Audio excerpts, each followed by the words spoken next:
بسم الله الرحمن الرحيم اللهم صل على سيدنا محمد الفاتح لما أغلق والكاتم لما سبق ناصر الحق بالحق والهادي إلى صراطك المستقيم وعلى آله حق قدره ومقداره العظيم. ɗan uwana mata da maza mune muku sallama irin ta addinin musulunci. Assalamu alaikum wa rahmatullahi ta'ala wa barakatuhu.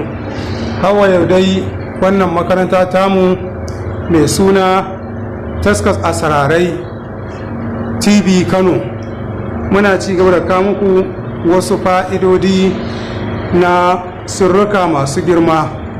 Saboda haka akwai lambobinmu a logonmu don neman ƙarin bayani ko kuma mutum ya tuntuɓi lambar wayanmu 090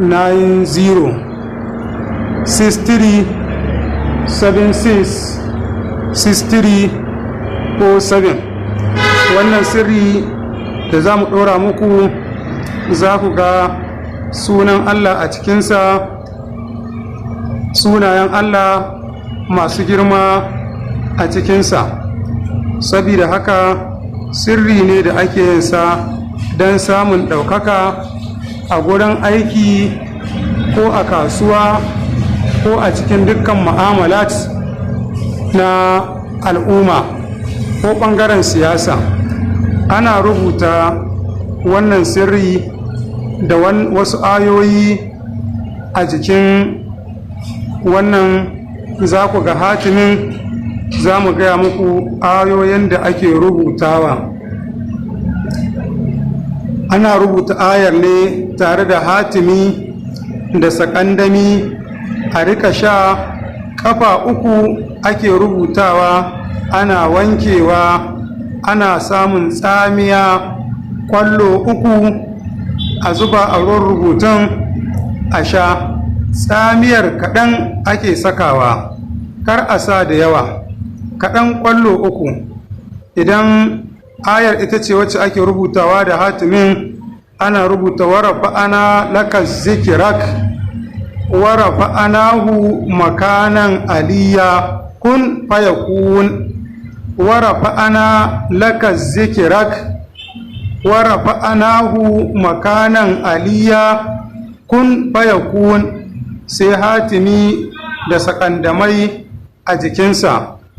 Idan aka sha rubutun sai a karanta ya aliyu ya azimu 200 kullum har kwana 7. Za a karanta littafin da muke gaya muku sefi kafa ɗaya. Kafin a sha rubutu ake karanta sefi. Bayan an sha rubutu sai a karanta ya aliyu ya azimu. Za ka sami ɗaukaka a cikin rayuwarka da yalwal arziki. Wannan sirri namu mujarrabu ne, la shakka fihi, an jarabta shi an yi.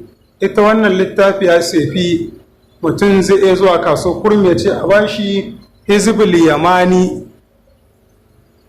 yamani ko sefi. shine wanda duk yake da neman ƙarin bayani ya je YouTube channel ɗinmu ya yi lakin, ya danna ƙararrawa. duk muka ɗora sai ji sirrinmu ya gani sai ya duba. Sannan ko kuma don ƙarin bayani sai ya nemi mu ta nambar waya kamar yadda muka gaya maka. Amma duk wanda ya duba jikin logonmu zai ga nambobinmu da za a tuntuɓe mu ko ta WhatsApp ko kuma ta kira ko makamantansu. insha Allah ya ba mu nasara.